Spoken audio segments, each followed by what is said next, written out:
Ce devait être une très bonne année. 40 tonnes de tomates sorties de ces serres ultramodernes, qui auraient dû être dégustées pour la plupart en Russie. Mais l'affaire du bombardier russe, détruit par l'aviation turque, est passée par là en novembre dernier.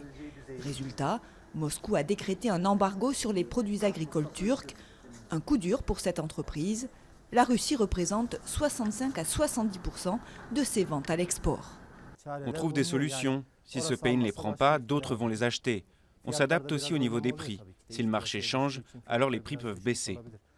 Depuis quelques semaines, les camions chargés de tomates ont pris la direction des Pays-Bas, des Balkans ou de l'Arménie, ainsi que des pays voisins de la Russie. C'est conditionné en fonction des pays destinataires.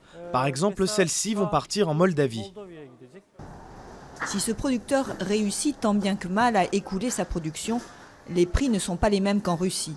Le ministre de l'Agriculture turc a chiffré à plus de 600 millions d'euros les pertes financières engendrées par l'embargo.